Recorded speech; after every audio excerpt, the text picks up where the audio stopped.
ಸಭೆಯಲ್ಲಿ ಪ್ರಸ್ತುತರಾಗಿರ್ತಕ್ಕಂತಹ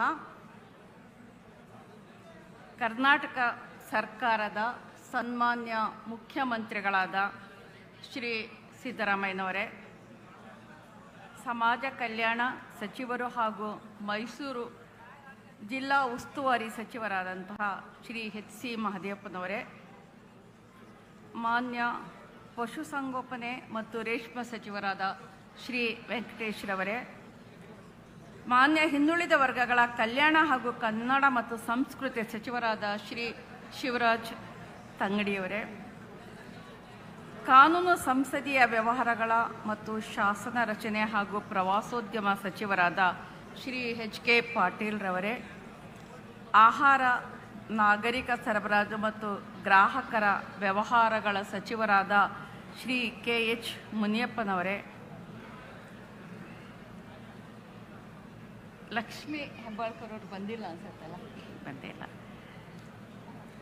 ಚಾಮುಂಡೇಶ್ವರಿ ಕ್ಷೇತ್ರದ ಶಾಸಕರಾದ ಶ್ರೀ ಜಿ.ಟಿ. ದೇವೇಗೌಡರೇ, ಅರಣ್ಯ ವಸತಿ ಮತ್ತು ವಿಹಾರಧಾಮಗಳ ಮಾನ್ಯ ಶಾಸಕರಾದಂಥ ವಿಧಾನಸಭೆ ಶ್ರೀ ಅನಿಲ್ ಕುಮಾರ್ ಅವರೇ, ಶ್ರೀ ಬಿ ರಮೇಶ್ ಬಂಡಿ ಸಿದ್ದೇಗೌಡರವರೇ, ಕರ್ನಾಟಕ ರಾಜ್ಯ ಗ್ಯಾರಂಟಿ ಯೋಜನೆಗಳ ಅನುಷ್ಠಾನ ಪ್ರಾಧಿಕಾರದ ಉಪಾಧ್ಯಕ್ಷೆಯಾದಂತಹ ಡಾಕ್ಟರ್ ಪುಷ್ಪಾ ಅಮರನಾಥ್ರವರೇ, ಲೋಕಸಭಾ ಸದಸ್ಯರಾದ ಶ್ರೀ ಸುನೀಲ್ ಬೋಸ್ರವರೇ, ಶಾಸಕರಾದ ಶ್ರೀ ತನ್ವೀರ್ ಸೇಠ್ರವರೇ, ಡಾಕ್ಟರ್ ಡಿ ತಿಮ್ಮಯ್ಯನವರೇ, ಶ್ರೀ ಸಿ.ಎಸ್. ಮಂಜೇಗೌಡ್ರೆ, ಶ್ರೀ ಡಿ ರವಿಶಂಕರ್ರೇ, ಶ್ರೀ ಜಿ.ಡಿ. ಹರೀಶ್ ಗೌಡ್ರವರೇ, ದರ್ಶನ್ ಧ್ರುವನಾರಾಯಣರವರೇ, ಶ್ರೀ ಟಿ.ಎಚ್. ಶ್ರೀವತ್ಸರವರೇ, ಶ್ರೀ ಕೆ. ಹರೀಶ್ ಗೌಡರವರೇ, ಶ್ರೀ ಕೆ. ವಿವೇಕಾನಂದರವರೇ, ಶ್ರೀ ಎಚ್.ಎಂ. ಗಣೇಶ್ ಪ್ರಸಾದ್ರವರೇ, ಶ್ರೀ ದಿನೇಶ್ ಗೂಳಿಗೌಡರವರೇ, ಶ್ರೀ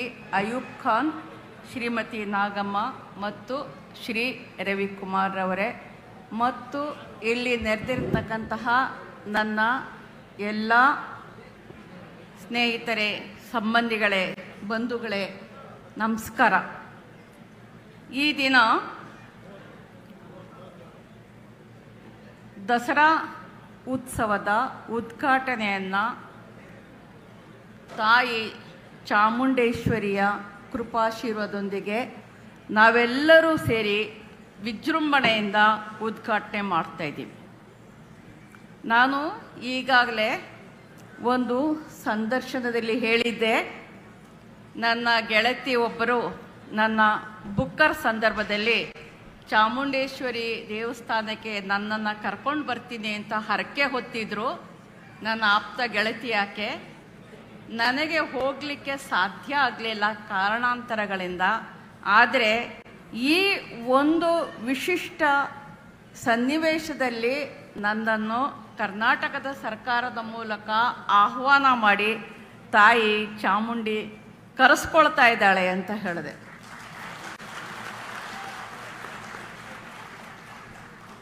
ಈ ವಿಷಯದಲ್ಲಿ ಬೇಕಾದಷ್ಟು ಏರು ಪೇರುಗಳು, ಬೇಕಾದಷ್ಟು ಎಲ್ಲ ರೀತಿಯ ಒಂದು ಚಾರಿತ್ರಿಕ ಸನ್ನಿವೇಶಗಳು ಉತ್ಪನ್ನ ಆದರೂ ಕೂಡ ತಾಯಿ ಚಾಮುಂಡಿ ನನ್ನನ್ನು ಕರ್ಸ್ಕೊಂಡಿದ್ದಾಳೆ. ನಾನು ಈಗ ತಾನೇ ಆಕೆಯ ಸನ್ನಿಧಿಯಿಂದ ನಿಮ್ಮೆಲ್ಲರ ಎದುರಿಗೆ ಬಂದು ನಿಂತಿದ್ದೀನಿ.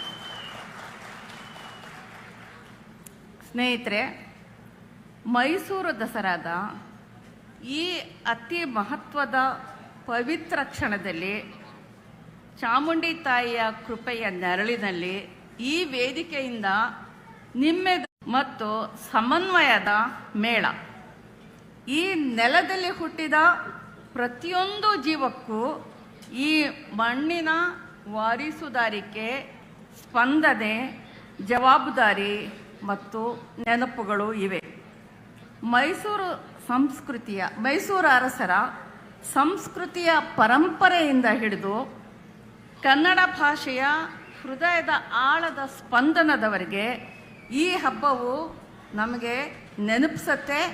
ಏನು ಅಂದರೆ, ಸಂಸ್ಕೃತಿ ಎಂದರೆ ಬೇರೆ ಬೇರೆ ಧ್ವನಿಗಳ ಸಂಗಮ, ವಿಭಿನ್ನತೆಯಲ್ಲೇ ಏಕತೆಯ ಸುಗಂಧ. ದಸರಾ ನಮ್ಮ ಸಮಗ್ರ ಸಂಸ್ಕೃತಿಯ ಪ್ರತೀಕ.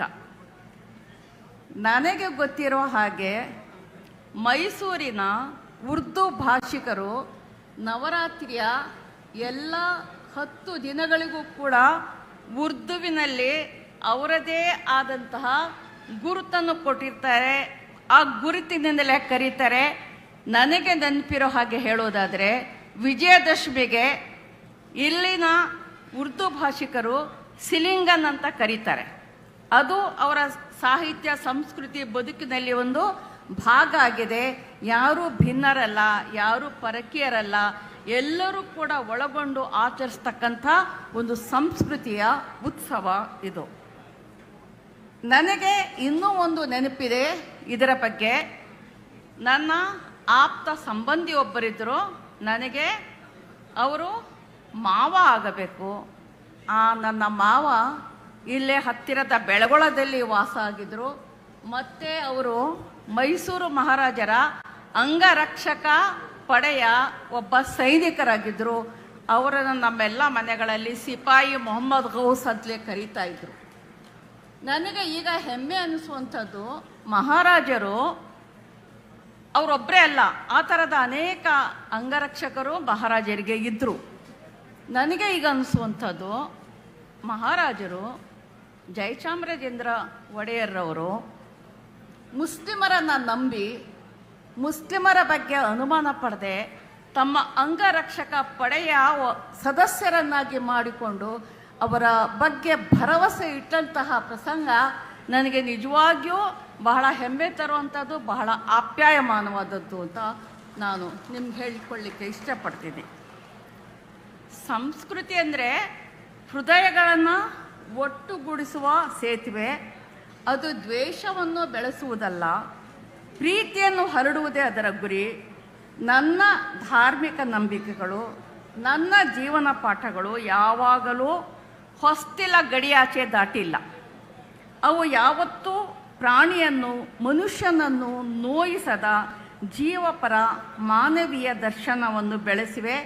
ಈ ನೆಲದ ಸಂಸ್ಕೃತಿ ನನಗೆ ಕಲಿಸಿದ ಪಾಠ ಅಂದರೆ ಎಲ್ಲರನ್ನು ಒಳಗೊಳ್ಳುವ ಮನಸ್ಸು, ಎಲ್ಲರ ಬದುಕನ್ನು ಗೌರವಿಸುವ ಹೃದಯ.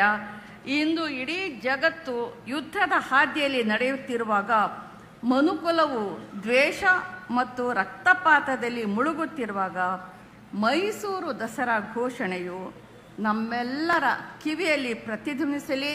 ಇದು ಶಾಂತಿಯ ಹಬ್ಬ, ಇದು ಸೌಹಾರ್ದದ ಮೇಳ, ಇದು ಸರ್ವ ಜನಾಂಗದ ಶಾಂತಿಯ ತೋಟ.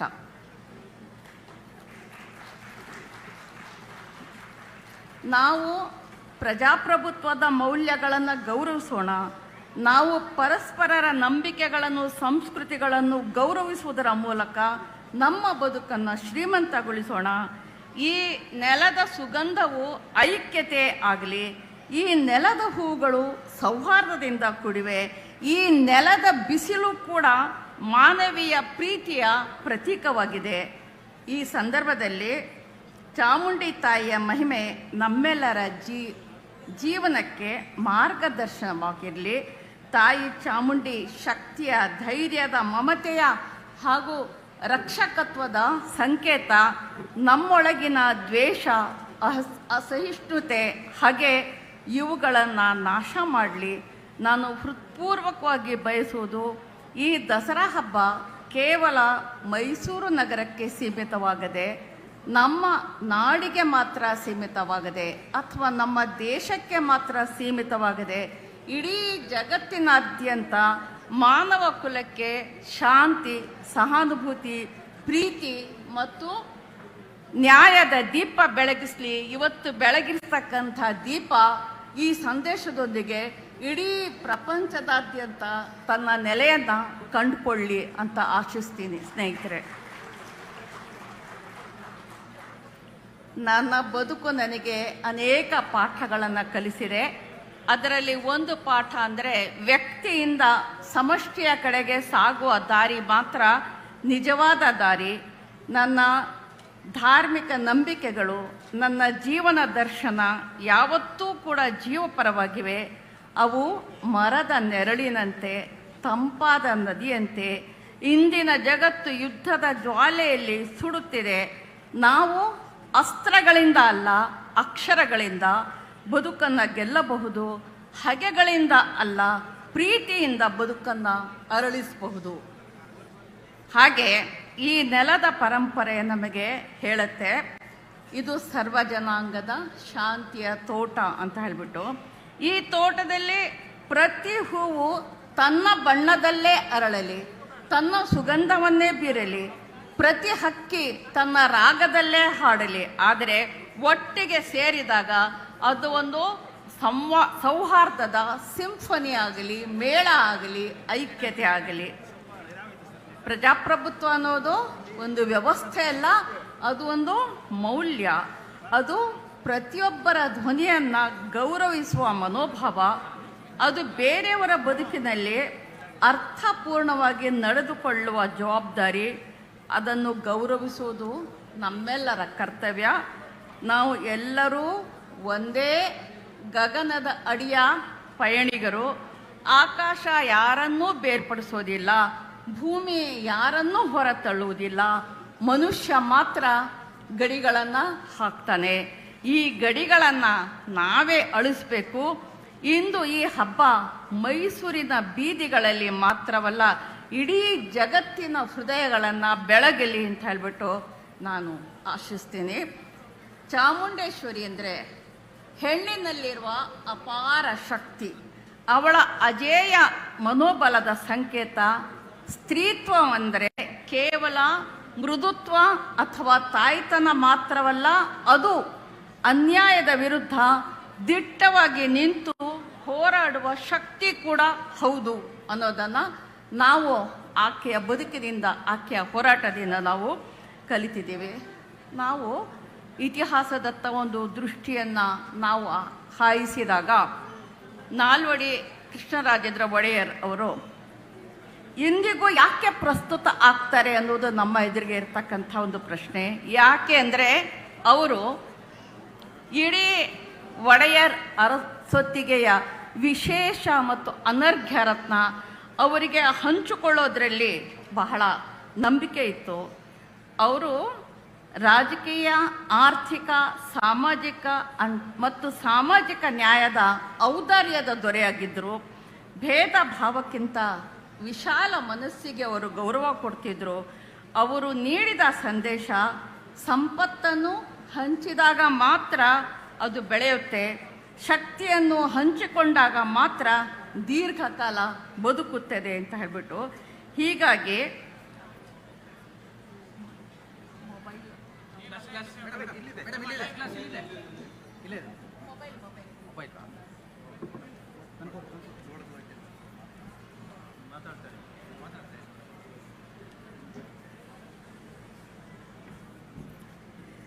ಸ್ನೇಹಿತರೆ, ಇಷ್ಟು ಮಾತನ್ನು ಹೇಳಿ ನಾನು ಒಬ್ಬ ಸಾಹಿತಿ, ಒಬ್ಬ ಕವಯಿತ್ರಿ. ನಾನು ಕವನದ ಮೂಲಕ ನನ್ನ ಒಂದು ಸಂದೇಶವನ್ನು ನಿಮ್ಮೆದುರಿಗೆ ಇಡದೇ ಇದ್ದರೆ ನಾನು ಸಾಹಿತ್ಯದ ಜೊತೆಯಲ್ಲಿ ನಾನು ಅಪಚಾರ ಮಾಡಿದ ಹಾಗೆ ಅಂತ ನನಗನ್ಸುತ್ತೆ. ನಾನು ನನ್ನ ಒಂದು ಕವನವನ್ನು ನಿಮ್ಮ ಎದುರಿಗೆ ಓದಲಿಕ್ಕೆ ನಿಮ್ಮ ಅನುಮತಿಯನ್ನು ಕೋರ್ತೀನಿ. ಇದು ಈಗ ಬರೆದಿದ್ದಲ್ಲ, ನಾನು ಸುಮಾರು 10 ವರ್ಷದ ಹಿಂದೆ ಬರೆದಿದ್ದು ಪ್ರಕಟ ಆಗಿದೆ. ಇದರ ಹೆಸರು ಬಾಗಿನ ಅಂತ.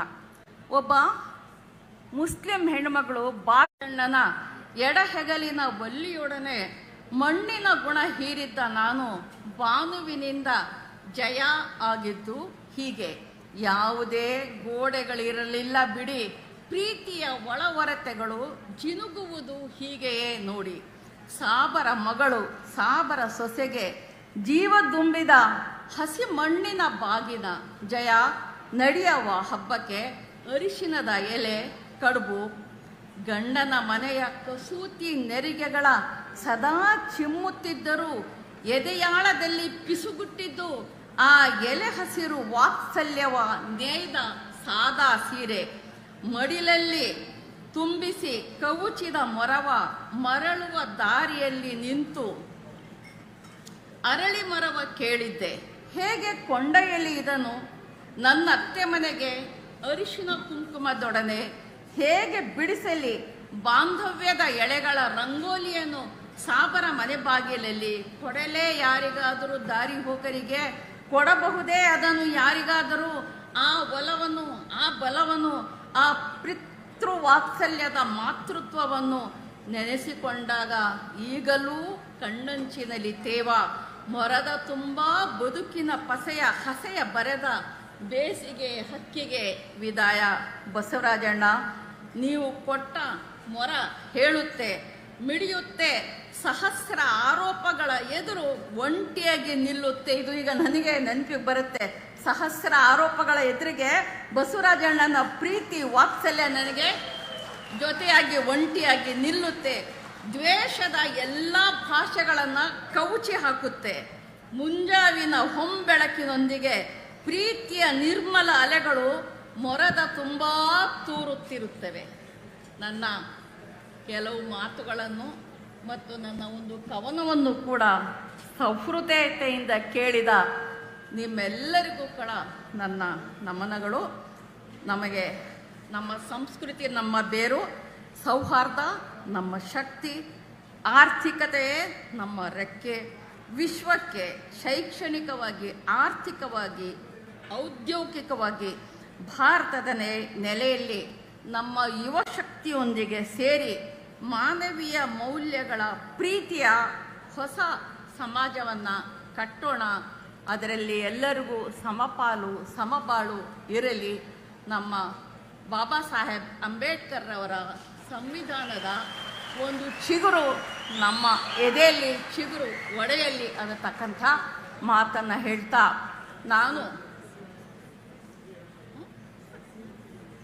ನಾನು ಇದುವರೆಗೂ ಸುಮಾರು ಕಾರ್ಯಕ್ರಮಗಳನ್ನ ನಡೆಸಿದ್ದೀನಿ, ಆಹ್ವಾನಿತಳಾಗಿದ್ದೀನಿ.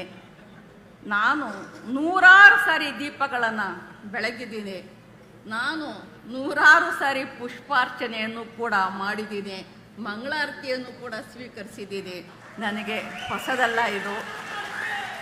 ಆದರೆ ಇದರ ಬಗ್ಗೆ ನಾಳೆ ಬಹುಶಃ ಒಂದು ಕನ್ನಡ ಪುಸ್ತಕ ಪ್ರಾಧಿಕಾರದಿಂದ ಬುಕ್ಕರ್ ಬಾನು ಬದುಕು ಬರಹ ಅನ್ನತಕ್ಕಂಥ ಒಂದು ಪುಸ್ತಕ ಪ್ರಕಟ ಆಗ್ತಾ ಇದೆ.